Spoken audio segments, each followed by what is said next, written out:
Well, Facebook buddies, it's Friday and it's noontime. And thank you so much for tuning in. For those who will catch us a bit later, we want to say thank you to you in advance.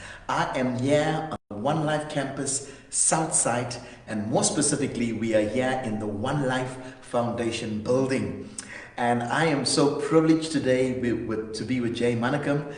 Jay heads up the One Life Foundation. He's also a shepherd. He also pastors here at One Life.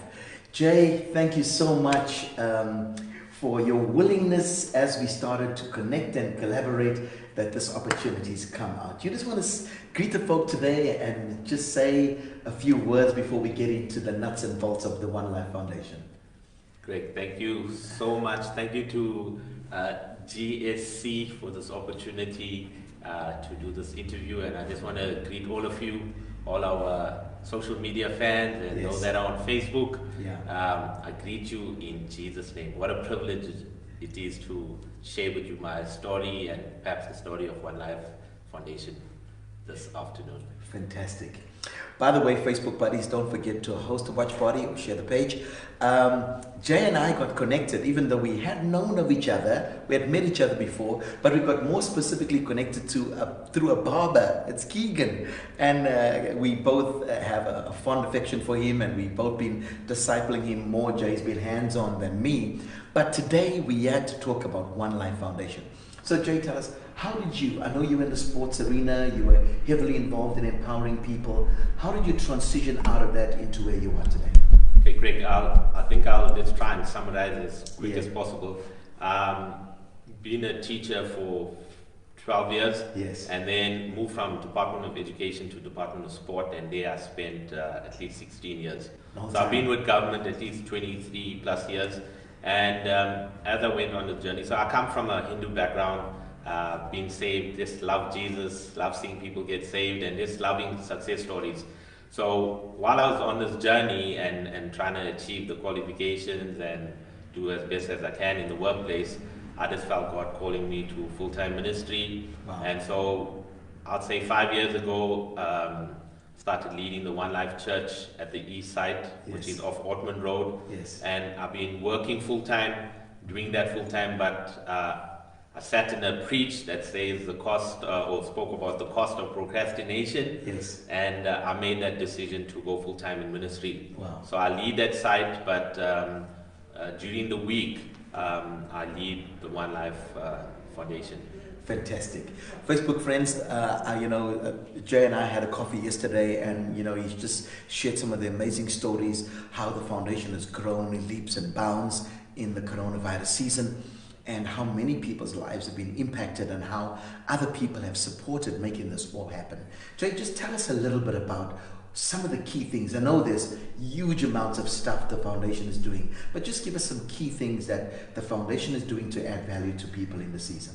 Okay, Greg, thank you for the question. I took over on the 3rd of Feb. And so it's been a baptism of fire, if I say that, because as we were finding our feet and trying to put structure together and put a system in place, then obviously COVID-19 came into the picture, and that was a game changer for the entire world. So maybe if I could start in those first few months, one had to change.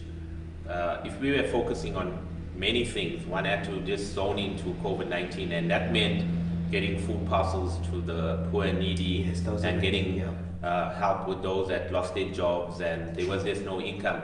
So we found ourselves sitting in the joint operating committee of the city, and during that time, working closely with the councillors, and we assisted every single ward in the Msunduzi municipality. That's incredible. And incredible. I know stats is not important, but just to express how much help has gone out and how gracious God has been. We had at least 8,000 beneficiaries. So we immediately saw the gap, and as an NPO we said, let's be relevant. But we also had to look at post-COVID-19. I know we're not over with the pandemic, but we started to focus on a few pillars, just to mention it. The 4 pillars that we now focus as a foundation is on economic development. Right. We want to make sure that we create jobs for those that are unemployed. That's awesome, because that's the nature of this page. You know, you want to come alongside people making themselves sustainable. Exactly, and that's how I actually connected with you, because seeing all those success stories on Facebook, and that excites me. Just seeing young people, even old people, not just sitting and waiting for things to happen, but creating, thinking out the box, creating new job opportunities, and that's what we're all about, especially with that pillar. Amen. We also looking at outreach as a pillar. We're looking at community development as well as family strengthening. So it is a broad spectrum, but those are the 4 pillars that we focus on. Jay, I just love the way it's just all encompassing. Again, it makes the gospel real. Because you know, Facebook friends, we don't want to only be word, preaching powerfully, we also want to be deed. And this, the whole foundation is holding the true intention. The word, we're outreach, but you also deed, the empowering and giving people a piece of bread so that they know that Jesus is tangible, He's real. Jay, what if somebody's listening out there today and they say, wow, I love like the One Life Foundation, I love what Jay's doing. How can I make a contribution, or how can I be a part of what they're doing? What are some of the initiatives where people could potentially tap in, or how can they if they want to?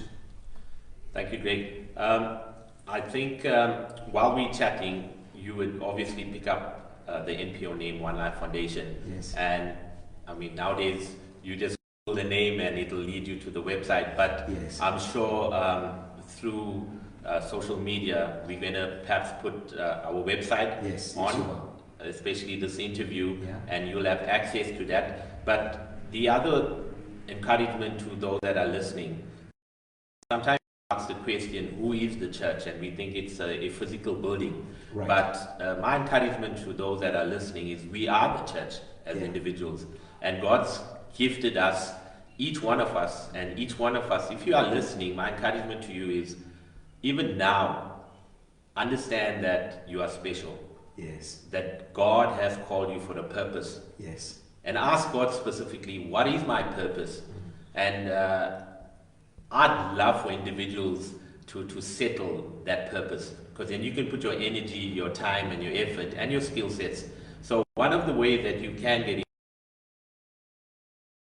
perhaps you're good at or educator, and whatever your skill set is, we're saying contact us. As I said, we are the church. There's room for everybody, and we're just excited about changing one life at a time. That's our mission statement, and I'm sure you'll find enough room and place for you. Of course, finances as an NPO is always a challenge. God's been gracious, Greg. It's amazing. I mean, for 8,000 people to be beneficiaries in this different season, it shows God's hand on the whole thing. Absolutely. And again, we're going to trust God. So on the website, you'll find the bank details, and we rely on donors. We rely on businessmen sowing into it. I love that. It's just so holistic again. Skill set, Facebook friends, finances, should you be in a position to, I preached a sermon a couple of months ago. We were probably maybe 3 weeks into the lockdown. God has called us to be producers, not just consumers. And it was amazing, somebody who wasn't even a member of our church, she said, I want to make a contribution, and phoned to me and said, Pastor Greg, I've put 10 parcels aside. Could you send somebody from the house? And we were able to tap into that. So I love what you say. It's not just a church structure or the building. We are the church, and we can each make some small contribution. That's a wonderful story. Facebook friends, we got a few seconds before we bring our time to a close. Please host a watch party, share the page. There'll be the website number at the bottom of this, and also there'll be a video clip that will follow about the foundation and what it's all about. Jay, some closing remarks. You want to say anything to folk out there? Just about, where are you and where you're going and what is God saying, or maybe a message of hope, or anything you want to say as we close out. Perhaps an encouragement to all the viewers. I had everything going for myself, qualifications, a good post with government, but my encouragement to you is rather be uncomfortable, but know that you're in God's will, then be comfortable and out of God's will. Ask Him the tough questions. Where does He want you? And walk in His will. Wow. I love that. That is a challenge, and it's so relevant for us as believers. Facebook friends, thank you for tuning in. Jay, thank you one more time for making yourself available. And if you're out there and you got a business and it hasn't been able to take off yet, or you are in business and it's a struggle, and you want this page to help you in some way, it'll be a joy. You want to say goodbye to the guys out there, Jay? I just want to say a big thank you to Greg and to GSC. You guys are doing an amazing job. You don't know the impact unless someone tells you, and I'm taking advantage of this. Well done to your team, and just continue to be a blessing to the bigger community of Msunduzi. Thank you so much, Jay. And guys, we just counted a joy to be able to do this, and please partner with us. Host a watch party, share the page, and again, let anybody know about us